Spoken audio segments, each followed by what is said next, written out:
Recently, some set photos of the shooting of Sonic the Hedgehog 2 did the rounds. On it, you can see Sonic's companion Knuckles. This confirms the appearance of the popular character, as there were already some rumors about the echidna last year. One picture even shows Sonic, Tails, and Knuckles at the same time, similar to the shooting of the first Sonic, but his statures.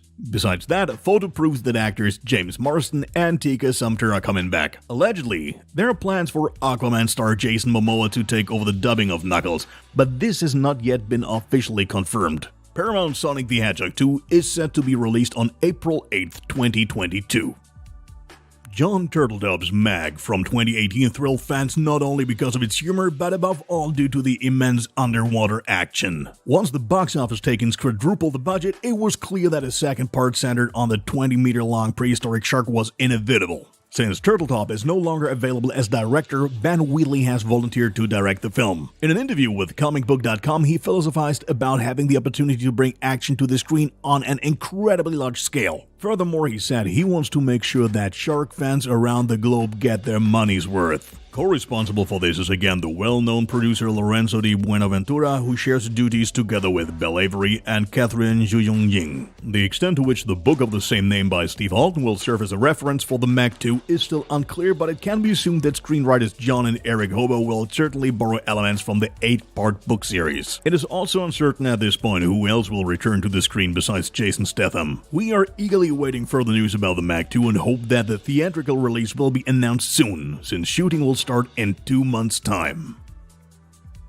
Following the leaking of growing amounts of information about the upcoming MCU adventure SpiderMan No Way Home in recent weeks and months, Doc Ock actor Alfred Molina recently spoke out in an interview with Variety. Unusually, frankly, the meanwhile 67-year-old chatted with the trade magazine about his until then not yet officially confirmed role as Doc Ock and the multiverse in the film. He's going to play the exact same character as in Sam Raimi's Spider-Man 2. Lots of fans will still remember the end when he apparently sacrificed himself in the Hudson River. This is exactly where No Way Home is meant to pick up because, as Molina explains, Doc Ock actually didn't die in this scene, which is why this scene will be resumed in the new film. In order for this to run smoothly, Molina has to be digitally rejuvenated since between Spider-Man 2 and No Way Home, well, they're almost 15 years apart. Another surprising aspect is the importance of his role in the new MCU film, as it's not going to be just a small appearance by any means. On the one hand, we have a Spider-Man whose identity is known to the whole world, and on the other hand, we have a Doc Ock who has to deal with the collapse of the multiverse. Especially the latter would be perfect for an introduction of Doctor Strange, who has already been more or less confirmed. This meeting of different worlds is then of course predestined for the various villains, first and foremost Doc Ock and Electro, who then in turn have to be fought by various Spider-Man. Therefore, Spider-Man No Way Home can be seen as a sequel to Sam Raimi's Spider-Man 2, Mark Webb's The Amazing Spider-Man 2, and John Watts' Spider-Man Far From Home all at once. Plus, rumors are still circulating that Willem Dafoe will appear as Green Goblin and Charlie Cox as Daredevil. If the site Murphy's Multiverse is to be believed, Jon Favreau will also return as Happy Hogan. That's one of the less surprising pieces of news though. After all, by the end of Far From Home, there's plenty to suggest that he and Aunt May are a couple, not to mention that he makes a pretty good surrogate father for Peter Parker.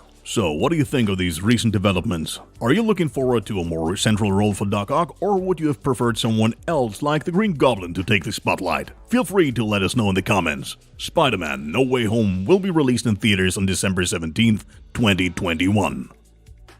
In June, the shooting of the Mad Max Fury Road prequel around the background story of the young Furiosa will finally start. At a press conference, director George Miller has now revealed how huge the prequel will actually be. The 76-year-old shared a surprise right at the beginning, namely that the blockbuster, like Fury Road, will also be shot in Australia, more precisely in New South Wales. Also present was Gladys Berejiklian, the premier of this Australian state. She informed those present that Mad Max Furiosa will be the biggest production ever shot in Australia. Quite an announcement, after all. Aquaman and Thor Love and Thunder were also shot down under. In turn, this also means that Furiosa will be much bigger than Fury Road, and not just in terms of production.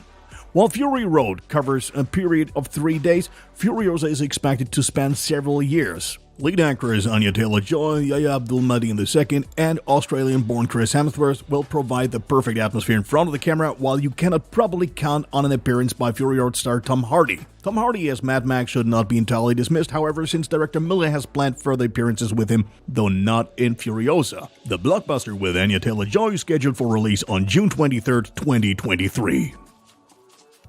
In the HBO series Game of Thrones, Emilia Clarke was able to wow the masses with her role as Daenerys Targaryen. As Variety reports, the 34-year-old is now headed to the new Marvel project Secret Invasion, where she will take on an as-of-yet unknown role alongside Olivia Colman, who was also recently signed on. If the rumor turns out to be true, it would be Clarke's first role in the MCU, where she would then join Colman as well as Samuel L. Jackson and Ben Mendelsohn. The content is about Skrulls, which are alien shapeshifters that have infiltrated Earth and assumed the identities of various Marvel heroes. The series is not intended to be quite as big as the comic book, however, and the focus will thus not be on the appearance of as many Marvel characters as possible, but rather on the prevailing paranoid atmosphere. The project is being produced exclusively for Disney Plus and unfortunately does not yet have a fixed release date.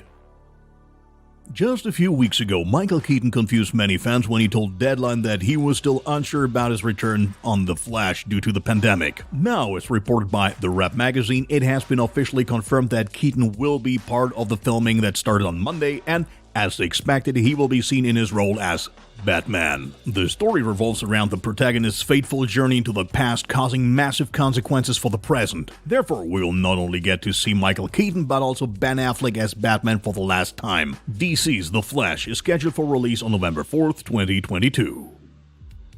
It's no secret that a range of streaming services have benefited from the pandemic. This is in fact also the case for Netflix, which for example got many users through uneventful times just about a year ago with its documentary series Tiger King. In contrast to competitors Amazon Prime, Disney Plus and the like, the almost boundless influx of new customers has now declined drastically, as the first quarterly figures from 2021 show. The formerly almost monopolistic provider was able to gain only 4 million new users, which means it missed its actual target of 10 million new customers in Q1 by far. It is slowly but surely becoming apparent that Netflix will no longer be able to reproduce the record figures from last year and is now being left out in the cold due to the lack of top-class productions. While Disney Plus, for example, scores almost weekly with interesting series and movie content, the Californian company is lagging behind the competition in many respects. By way of comparison, Netflix has just about 208 million users worldwide, while Disney, despite its relatively young streaming service, has already cracked the 100 million user mark. As a result, Netflix forecasts for the summer of 2021 are sobering in its quarterly report, and the company has adjusted its high expectations to just 3.2 million new subscribers in coming weeks and months.